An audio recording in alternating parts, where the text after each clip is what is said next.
Hello and welcome to the channel. I've got no rods in the water and I'm not fishing. Where are we? We're in Scotland. Oh, what a journey. So I left home last night about 9 o'clock at night, and we got here 10:30 this morning. I picked up my fishing buddies Colin and Clive. We're chasing common skate, spur dogs, pollock, thornbacks. Any of those species would be great. We would be grateful for. But I won't hold back. We are chasing common skate. We'd love a common skate. Common skate caught from the shore. No easy feat. And where am I at the moment? I'm in the fishing wagon. Walking near a speedy boat. This boat's going up and down the lock. The occasional plane. Yeah, so what's the plan? So I've just had my tea. I cooked myself a nice chicken curry with a beer. I had a beer with my tea. Tried to get some sleep today. Couldn't sleep. Too excited. And I'm just about to rig the rods. So as soon as I start rigging the rods, I'll give you a show. As always, the rigs, the bait, the kit we're using. I'm using the Ron Thompson accelerators, the Daiwa BGs, and a Herking great pulley rig.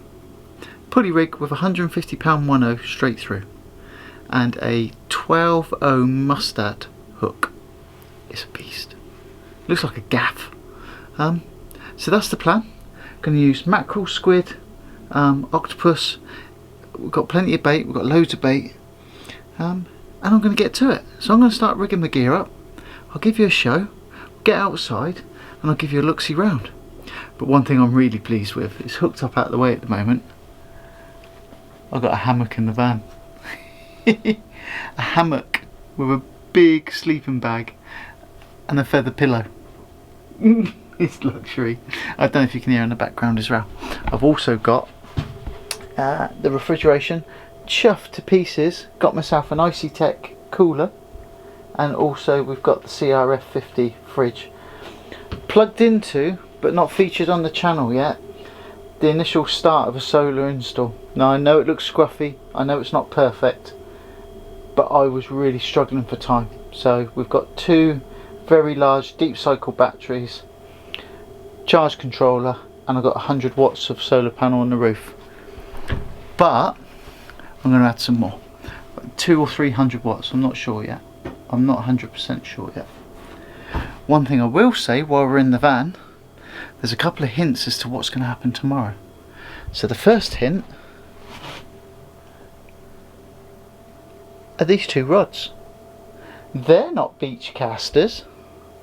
And the other hint is the Alderney boy, the chain, and the container full of anchor rope, or warp, anchor warp. I'm going to go and pick my boat up tomorrow. It's been a dream for some time, and I'm going to go and pick it up. So we've driven all the way to Scotland. We're going to go across the width of Scotland tomorrow, just north of Dundee in Edsall, and we're going to pick up the new boat.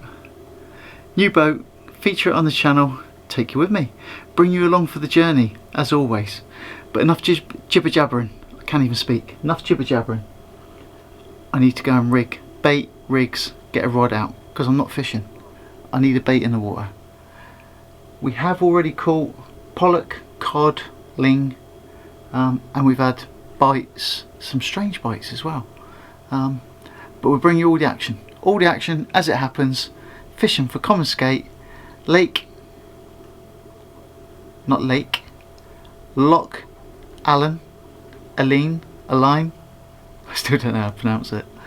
Loch Allen. To me it's Loch Allen. Allen. Loch Allen. Yeah, go and rig my gear, give you a show, let's go.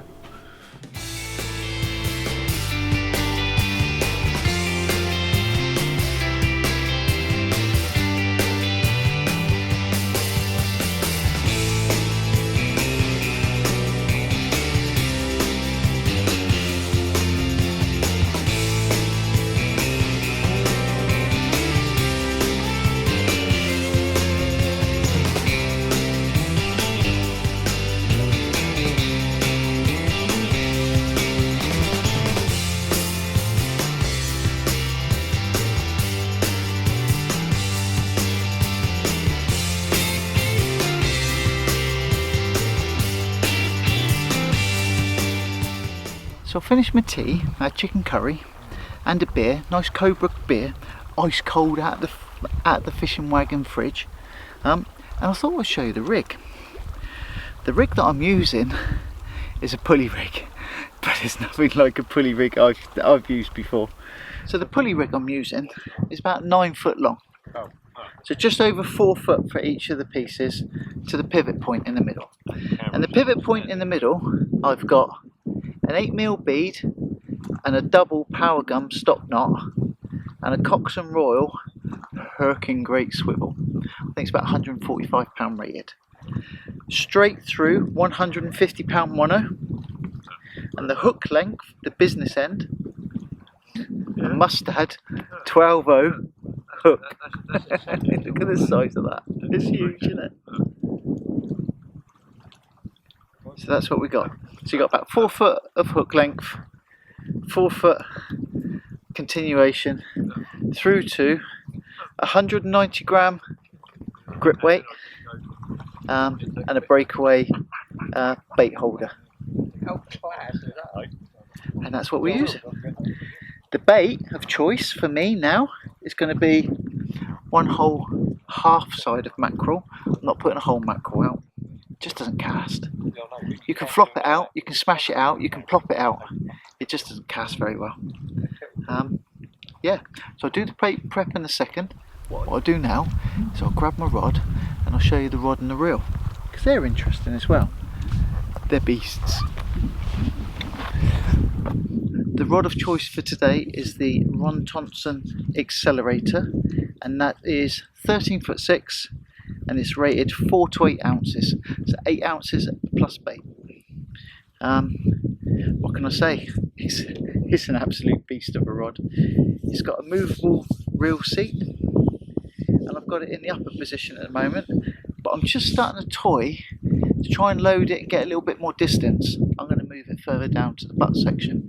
I'm going to side by side them, because I've got 2 of these rods, so I'm going to fish one with it in the upper position and one with it further down in the lower position, just to see if I can gain a little bit more in my cast. The reel is a Daiwa 8000 size BG, and I think the BG stands for black and gold, hence the and it's got a 40-pound drag, very smooth, very strong drag, and that was the sole reason, reel size and drag performance for this position. So we're using a pair of beast of rods, beast of reels, and loaded onto these reels I've got Spectra braid, no backing. If I get spooled to the end, it's Spectra 90-pound braid all the way through to the end. It is like tow rope. It's pretty strong stuff. This whole setup, there's no finesse involved. It is an absolute beast of a setup. No shock leader, no need. If I'm casting 6 to 8 ounce weights with 90-pound braid, I'm going, and I was just looking at that today, been dragging through the kelp when the tide was lower, and that has actually, this is why you got to check your gear. So that has actually frayed a little bit towards the end, so I'm going to clean line cut that, cut it back about 3 inches, 2 inches, carefully lower my rod down.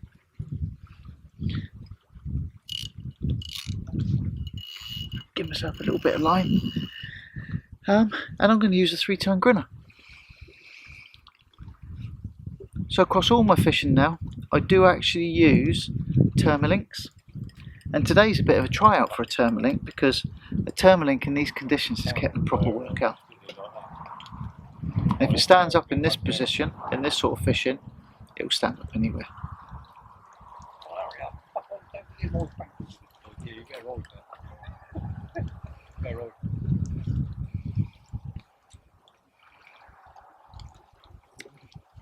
Stand there and turn around and place the camera in. I'm not recording it, it's just pictures. So the hardest bit with such large braid is getting it through the whole of the Termalink, and it's through. Give myself plenty of tag end to work with, and the immortal words of Sandman's Tackle Time. I'm a big fan, by the way. Credit where credit's due. 1, 2, 3, through the eye. I apologise for Clive talking in the background. He's just itching to be on camera, I think. He's gone quiet now. That's one way, isn't it? 2, 3. As always, moisten everything down. Quite hard with braid of this size because it doesn't want to be moistened. And now it gives me a little bit more confidence if I was to hook in. So further along there's another mark, and that was our preferred mark, and we missed out on that because it's first come first served, and another group of guys are there and they were fishing their socks off. I think they were from Plymouth. I saw them land a skate this morning. They'd had taupe during the night and ling and other stuff, pollock and all the rest of it. So that's made off new. Always worth checking your gear every time you look at it, just to make sure when you're baiting up, make sure everything's good. Yeah, so that's rod, reel, line. You've looked at the rig, and now we'll look at the baiting up. The baiting up's pretty special as well. We're not mucking about. I hope you realise that by now. It's nothing like my normal generic south coast fishing. We're fishing for monsters. It's really enjoyable as well. It's a beautiful evening, absolutely gorgeous. I'm just going to move my reel seat down. It's all clamped up at the moment. Just want to give it a go, you know. Experimentation, the age old, how do you know you don't like it if you've never tried it? As the actress said to the bishop.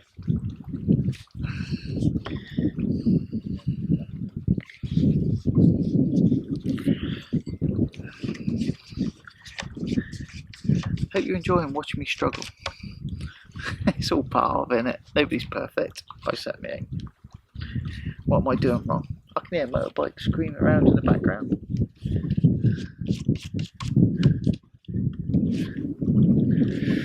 Okay. So maybe I'm not adjusting my reel seat today. It doesn't want to play.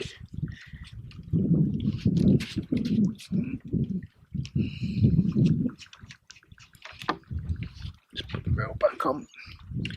I'm more interested in fishing. We can experiment a little bit later on. Don't know if you can see as well, while camping, I'm sleeping in the fishing wagon. Colin and Clive are spooning in the double tent. He's going to go mad when he sees this. Yeah, they've got a bit of fisherman's love in the tent tonight. A little bit of spooning. But yeah, tighten this up. Seriously, can't emphasise looking after your kit for this, because generically, normally, yeah, you put your reel on your rod and you cast out with your 4, 5, 6 ounce weight and this, that and the other.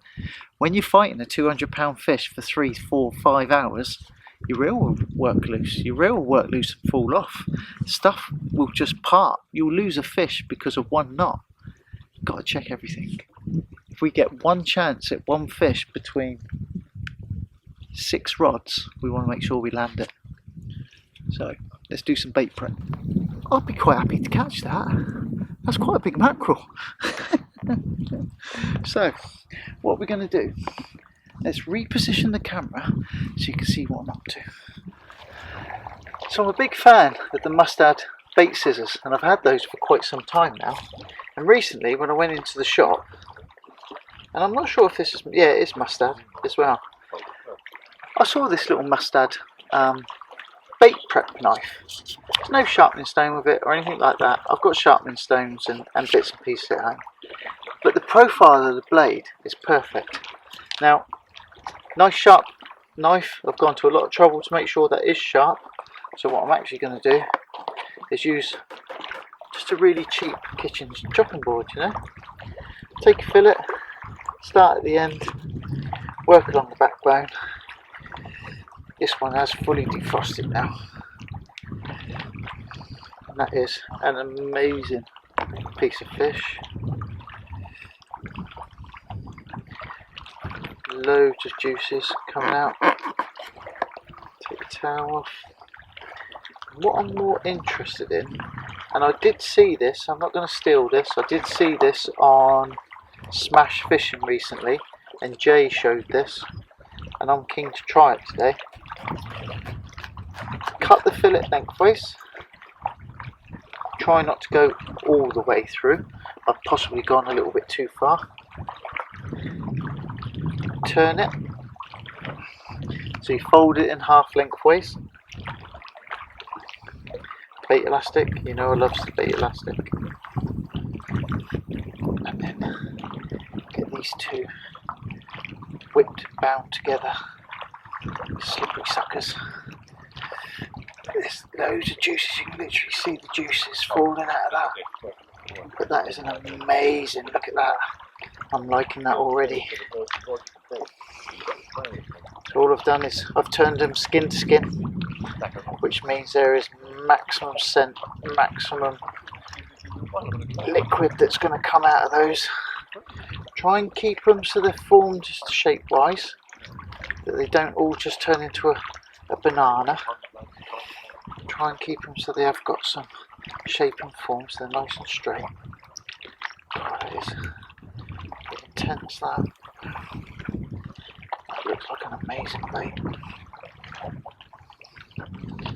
And I'm actually going to quite a lot of effort to bind these quite a lot, because I don't want it to get picked. I want the rays to have a chance to find it, and I don't want it just picked to pieces by smaller fish. Okay, absolutely soaking. Next up, I need my rig, and in true form I've left it over the other side.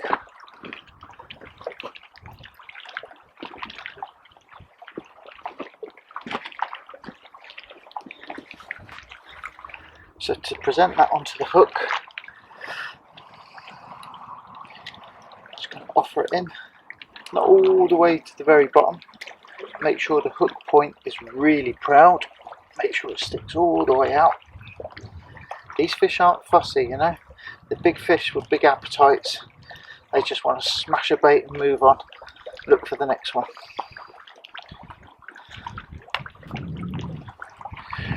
Get a little bit round by the hook point end just to make sure it's bounding nice and tight. Take turns around the hook, make sure the hook point's kept clear, and then make sure that the line is bound to the top. And in this case, all the way to the top, and then back down.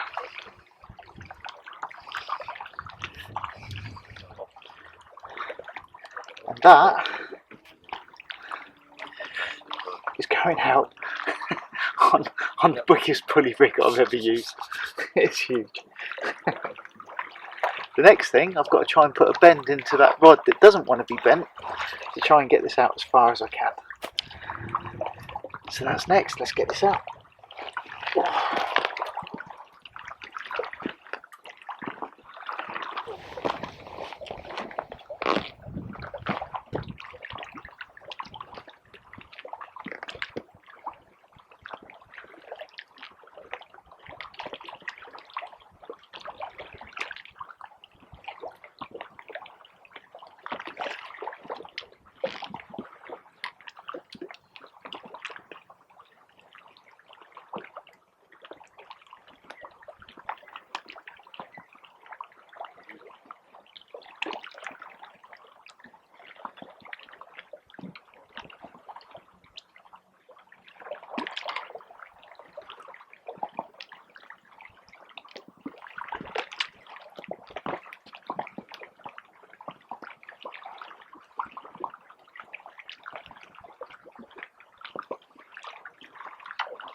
So on the second rig, and to try and to edge my bets, I'm using a all Trident double pulley, sort of like a cod rig really. And how that works, he says, I've just lost my swivel. On the top of the pulley you have a swivel, and that goes to your Termalink on your main line, and there is your first pulley rig. You attach your hook snood to there, and it would be a long snood all the way down to your weight. So that's the top pulley, and it has a long snood. The bottom pulley has a slightly shorter snood, and that's just connected again to another aero pulley. There's an aero pulley at the top, aero pulley at the bottom, two sliding pulley rigs, and then to clip it down, to get both of these big baits clipped down, use two rotor baits at the bottom, and then 90 degrees out. So when you clip them together, they actually go 90 degrees out. That's how they naturally sit. And what that means is you can have one hook bait on one side and one hook bait on another, and they will both detach. So you can get a double pulley arrangement. Gives you two hook snoods, two pulleys, and the beauty of the pulley is if you do hook into a fish, it pulls the weight up out of the way. And this is a 210 gram grip lead, breakaway grip lead. So I'm going to bait this one up with slightly smaller baits than the one you've just seen me do for the big pulley rig, and this is going to have pretty much the same amount of bait but split between the two pulleys. So you can see where I'm going there. We've got one big bait, one side of mackerel. We're going to have two quarter baits of mackerel but split across, so it makes up another half mackerel. So it's still half a mackerel on this rig and half mackerel on that one, but this one's going to be split between two hook lengths, and these are going to be pennel configuration and slightly smaller hooks. I think they're 7.0 or 8.0 with a 6.0 pennel, just to help dress the bait. And he says the midgies have come alive.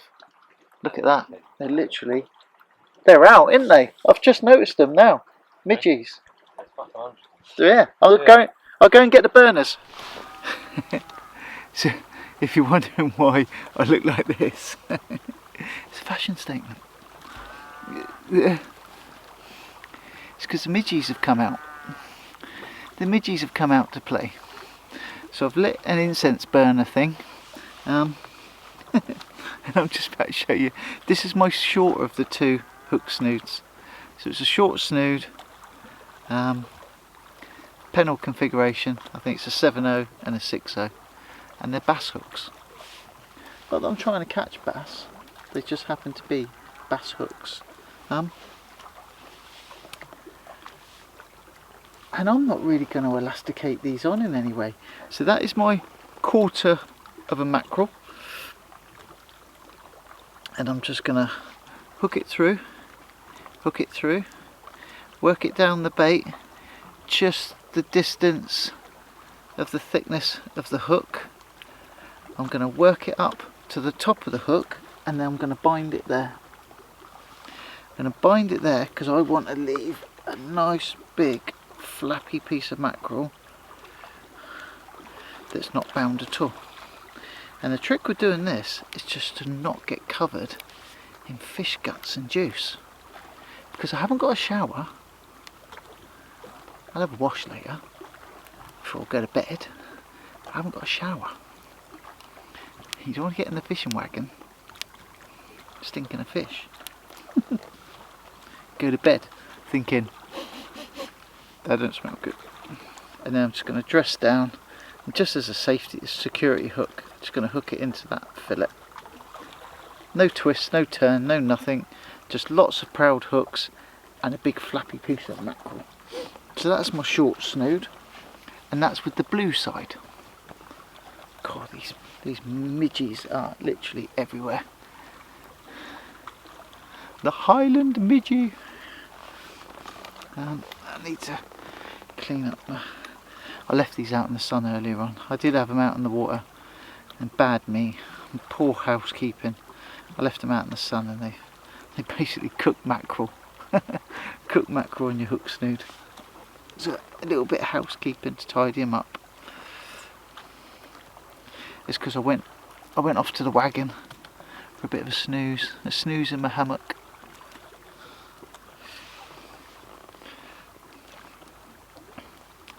I've got a feeling we're not quite getting the distance into the deeper water, because when I'm counting the drop, it's not as deep as I was expecting it to be.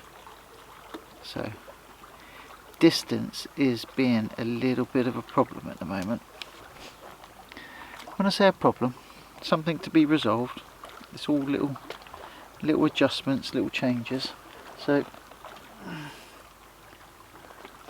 now I've got the other quarter of a mackerel, just the silver belly stuff. It's quite soft usually, this piece.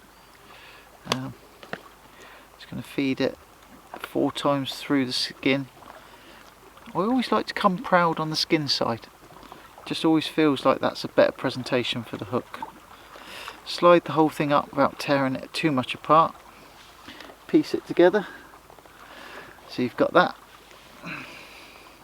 This isn't going to cast well, I know that. I'm not going for massive distance. I'm going 50 yards out, 300 foot deep. Not too much elastic on this one, just a little bit. And this is the longer snood, but it's still got the pennel. Just going to dress it down. So I am going to put a couple of turns in that. 1, 2, and just hook it into the skin, just as a bit of extra security on the cast.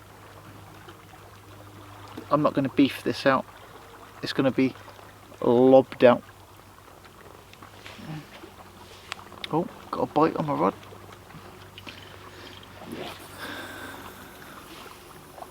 It's Clive sending his out. I just had a knock on the right rod.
Pardon? I say that's a sexy looking bait, can't It is. My word, young man, what have we got? What have we got here?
The Highland Midgie, hi!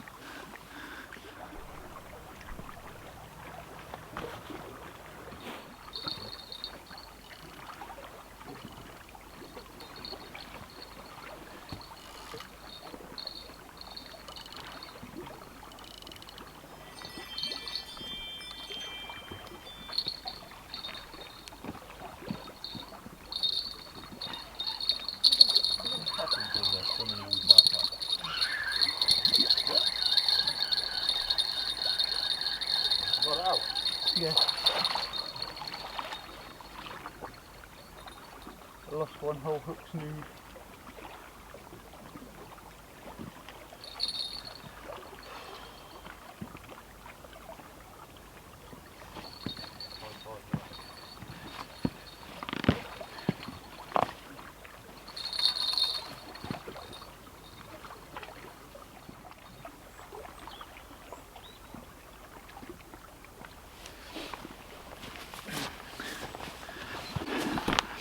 So this mark's quite hard on gear, so I just lost one whole hook snood, got caught on the ledge on the way back, and the other hook snood, I'm going to tolerate that, but it's got a very slight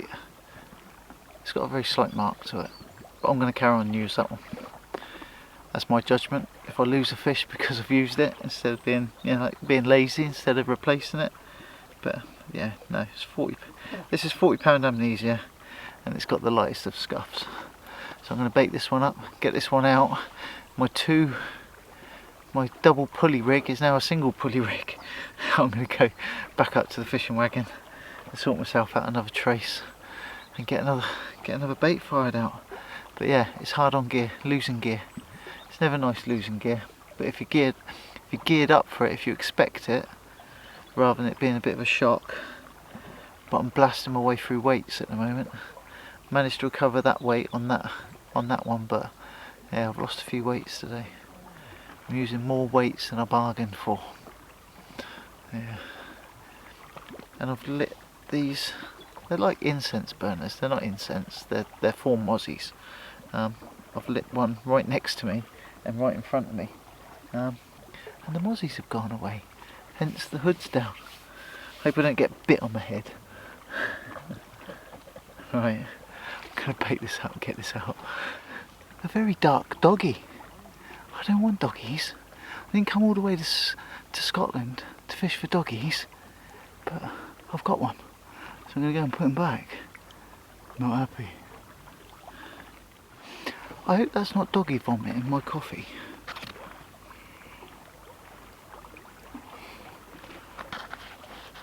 Not happy. Curiosity got the better of me.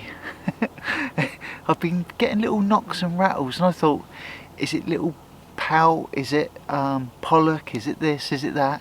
I didn't know what it was basically. So I downsized hooks, changed baits, downsized hooks, changed baits, downsized hooks, put octopus on, and the smallest ever dogfish. I mean, I don't want to catch dogfish, but have you ever seen something so weeny?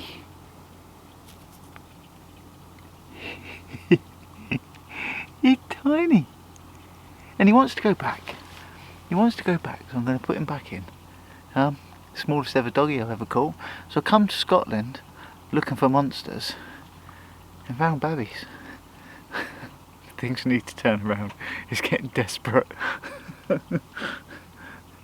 Catching's catching, I know, but we don't want these. We didn't drive the length of the country for these. Yeah, so I'll go and put him back. See what else we can rustle up. Baby dogfish. Who would have thought? 80 by 67. Sorry mate. 80 that way. 80 inches long. Yep, and 67. And 67, is that going like flats over the wings and everything? Turn it over. That's it. Yeah. No, 64 and a half. 64 and a half by 80. 80. We'll look on the charts and see what it looks like. Whew. Right guys, so just a quick one then for the camera. Let's have a look. waist. Been in the water up to my waist to try and sort this fish out. Colin has dived in with his waders in and they've gone over the waders. So difficult to see, I know, because of the lighting. But yeah, so nice female. What was that? It was under an hour, wasn't it, to get it in? Yeah. Under an hour to get it in. Clive described it like a conger bite, just a little tap, little touch, and then it screamed off. I already missed one other bite tonight, exactly the same. You see all the lice and all the leeches on. Yeah, we're going to get this girl back. Oh, it's a pretty fish actually. It's a good looking one. Some of them look like they've been in the wars. Absolutely knackered. I'm freezing in the water. It's cold. It's not that warm in here. She's still breathing. Yeah, she's alright. She's just getting her energy back. She's knackered. She'll go when she's ready.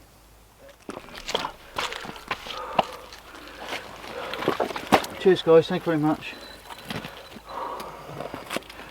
Bonkers.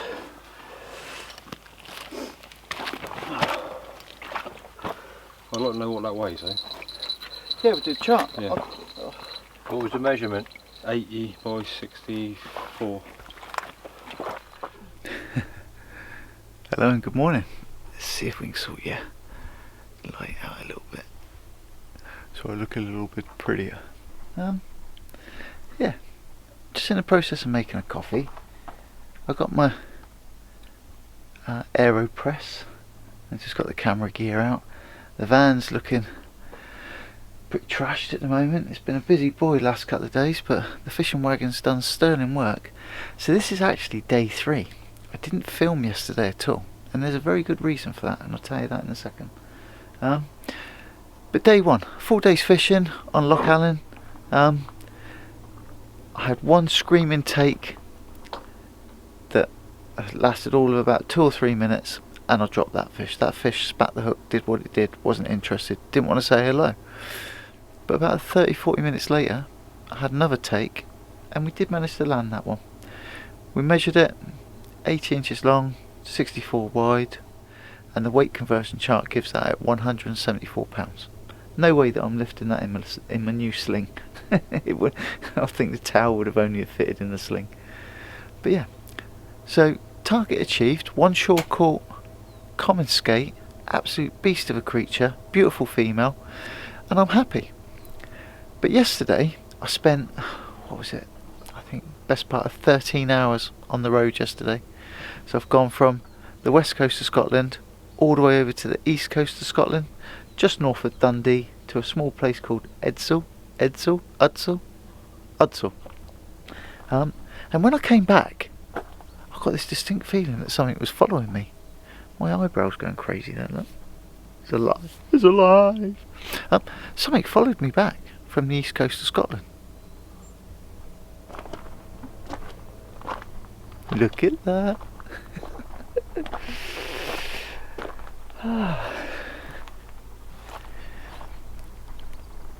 Sun's right in the eyes. Need to move, don't we? There we go. So I'm not going to go too far into what this is, but I'll give you a brief explanation. So I went all the way, bought it from a kind gentleman called Craig Simpson. Lovely bloke.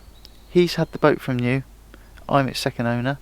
It's a Warrior 165 with a Suzuki 70 horse lean burn engine, roller coaster trailer.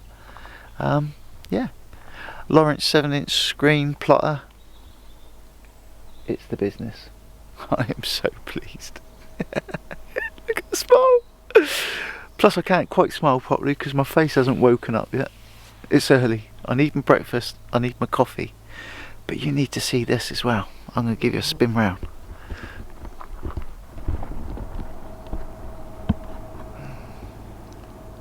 Look at that.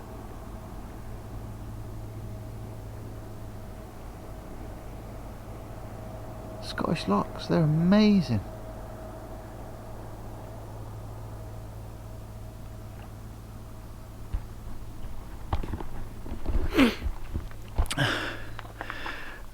camera catch up and get me in light. So what's the plan? The plan is to all hail the fishing wagon, the transit van. What a beast that's been over the last couple of days. That road that you can see there is a tiny single track road. That's 35 miles long to civilization. To the ferry at Coran. It's not the Quran, that's a book. Coran. So it's 35 miles and you have to go over 2 mountains on that little single track road. And the mighty transit has already been out, it's been in, out, back in, towing the boat, and it's about to go back out, towing the boat. So 140 miles on single track road, up and down mountains. I must be nuts. I really do. I must be nuts. But yeah, so no more skate, no more common skate. But we've had an amazing time. My coffee's screaming out to me because my body's craving caffeine. Got a couple of pain au chocolats for today. Gone all continental. Rather have bacon sandwich actually, but I just can't be doing with the washing up. Don't want to do the washing up, so it's pain au chocolats it is for me. Pain au chocolats, nice strong coffee, that's why I'm letting it brew now. And then it's on the road again, and then we'll head south. Clive last night hooked into one of these things twice, and on the second time he was trying to adjust his clutch and he thought it was going to pull him in. That's how strong a run it was. He was into a big fish last night. Proper massive monster. There be monsters out here. And we didn't burn through as much bait as we thought we were going to. Baits were sitting for a long time. I suppose the fish either find them or they don't. There's not much else. And when you're using a whole mackerel with a slab of octopus strapped to it, or just a whole mackerel, it sits out there for quite a while. But yeah, look forward to updating, look forward to editing this footage, looking back to see what it looks like.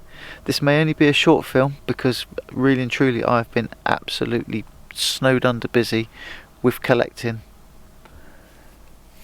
the Mark Williams sea fishing boat.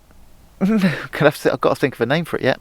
I've got one in mind, but I'll ask you guys as well, see what you think. Needs a name, needs a call sign for the radio. I've got to do a radio ticket. Radio ticket where, as far as I can understand it, you've got to learn to go. Because when I listen to them on the radio, in between everything they say, you're like, hello, good morning. Hello, good morning, how are you? So I've been practicing on the sound. I can't quite get it right at the moment. But yeah. Oh, I'm looking out on the lock. I'm sure I saw a big old monster out there the other day. We think it was a sea otter. It was big, but it wasn't a dolphin. Don't know, maybe someone that lives local or knows the local area can correct me. Do you get big otters here? I don't know. But it didn't have that action of like a dolphin. But it didn't stick around either. So yeah. As always, tight lines and happy fishing. I hope to spend some time with you again sometime soon. And from me, for now, from here, goodbye. Take care.